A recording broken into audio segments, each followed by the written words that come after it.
मेरे पापा मिले ही नहीं, हमको कल पता चला, घाट के जला के वहाँ गाड़ रखा कुएं पर, पंकज चौधरी के कुएं पे। उन दोनों को फांसी होनी चाहिए। सोनम रघुवंशी, धार की प्रियंका पुरोहित और अब मंदसौर की एक खौफनाक कहानी।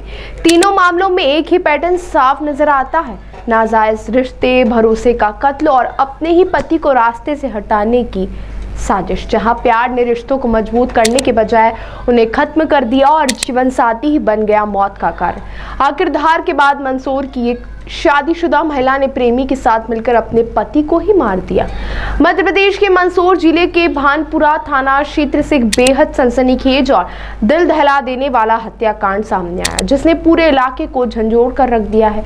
इस मामले में एक पत्नी ने अपने प्रेमी के साथ मिलकर अपने ही पति की हत्या कर दी और फिर शव को ठिकाने लगाने के लिए ऐसी साजिश रची जिसे सुनकर लोगों की रूह कांप रही है। जानकारी के मुताबिक मृतक धनराज नाथ को उसकी पत्नी के प्रेमी पंकज चौधरी ने बहाने से खेत पर बुलाया था। यह सब पहले से रची गई साजिश का हिस्सा था। खेत पर ले जाकर पहले धनराज का गला घोंटकर उसकी हत्या कर दी गई। हत्या के बाद आरोपी यही नहीं रुके, बल्कि उन्होंने शव को ठिकाने लगाने के लिए बेहद क्रूर तरीका अपनाया। हत्या के बाद आरोपियों ने शव को तलवार से टुकड़ों में काट दिया, जिसके बाद उन टुकड़ों को जलाने की कोशिश की गई ताकि पहचान मिटाई जा सके। इतना ही नहीं, सबूत खत्म करने के लिए उन्होंने जेसीबी की मदद से खेत में गड्ढा खुदवाया और उसमें शव के अवशेषों को दफना दिया।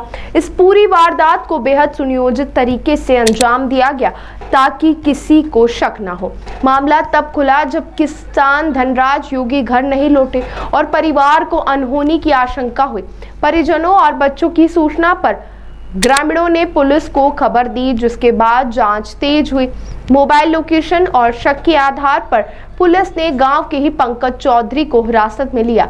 पूछताछ में पूरे षड्यंत्र का खुलासा हुआ, जिसके बाद आरोपी महिला और उसके कथित प्रेमी दोनों को गिरफ्तार कर लिया गया है। पुलिस ने खेत से अहम साक्ष्य भी बरामद किए हैं। मंदसौर की वारदात एक बार फिर यह सवाल खड़े कर रही है कि जब रिश्तों में विश्वास टूटता है तो उसका अंजाम कितना भयावह हो सकता है। मेरे पापा 10 तारीख रात के 8:30 बजे गांव में गए थे पंकज चौधरी की गाड़ी लेके। वो घर आए, हमको ये पता नहीं कि वो घर कब आए, पर वो पंकज चौधरी के साथ कुएं पे गए थे। और अगले दिन हमने पुलिस में रिपोर्ट करी। मेरे पापा मिले ही नहीं, हमको कल पता चला कि उनको काट के जला के वहाँ गाड़ रखा कुएं पर, पंकज चौधरी के कुएं पे। उन दोनों को फांसी होनी चाहिए।